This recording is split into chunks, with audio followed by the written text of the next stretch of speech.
Israel और Lebanon के Hezbollah के बीच करीब 14 महीने तक जंगी संघर्ष होने के बाद युद्ध विराम 27 नवंबर से लागू हुआ और इसकी मध्यस्थता अमेरिका और फ्रांस ने की। इस युद्ध विराम के बाद अटकलों का बाजार गर्म था कि अब ये सीज फायर गाजा के साथ भी होगा।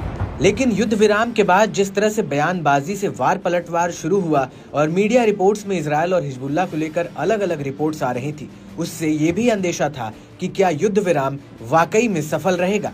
इन सभी अटकलों पर विराम लगाते हुए सीज फायर का उल्लंघन कर दिया गया। जी हां, इजरायली सेना ने हिजबुल्लाह के साथ युद्ध विराम समझौते का उल्लंघन करते हुए लेबनान पर ताज़ा हमले किए हैं। इसके साथ ही गाजा पट्टी पर अपने घातक हवाई हमलों को भी तेजी से बढ़ाया।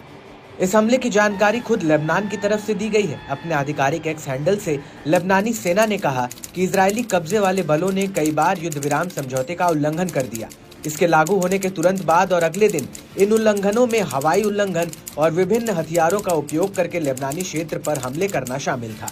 इससे पहले लेबनानी मीडिया ने बताया कि देश के दक्षिण में 5 कस्बों और कुछ कृषि क्षेत्रों में इजरायली टैंक की गोलीबारी में कम से कम 2 लोग घायल हो गए और हिजबुल्लाह के सांसद हसन फदल्लाह ने भी इजरायली बलों पर सीज फायर का उल्लंघन करने का आरोप लगाया।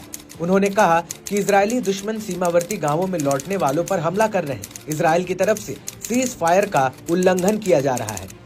जिस सीज फायर सौदे के बाद दुनिया ने थोड़ी राहत की सांस ली थी कि अब किसी एक फ्रंट पर कुछ दिनों के लिए जंग बंद है, वहां भी सभी समझौते को दरकिनार कर इजराइल और हिजबुल्लाह अपनी साख की लड़ाई जारी रखे हुए हैं।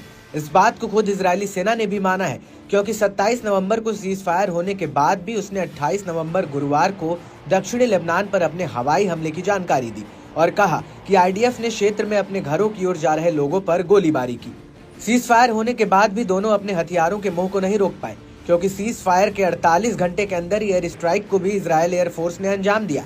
सीज फायर के बाद ये पहला एयर स्ट्राइक था। इजरायली सेना ने एक बयान जारी करके बताया कि दक्षिण लेबनान में मीडियम रेंज के रॉकेट वाले हिजबुल्लाह साइट के अंदर आतंकवादी गतिविधि का पता चला था। इजरायली फाइटर जेट ने एयर स्ट्राइक करके उस खतरे को विफल कर दिया। इजरायली सेना ने यह भी कहा कि इजरायली सेना दक्षिणी लेबनान में मौजूद और सीज फायर एग्रीमेंट के किसी भी उल्लंघन को विफल करने के लिए काम कर रहा है। बता दें कि संयुक्त राज्य अमेरिका और फ्रांस की मध्यस्थता से ये युद्ध विराम समझौता बुधवार 27 नवंबर 2024 को तड़के सुबह से पहले लागू हो गया था और इसमें यह तय किया गया था कि ये विराम 60 दिनों तक चलेगा।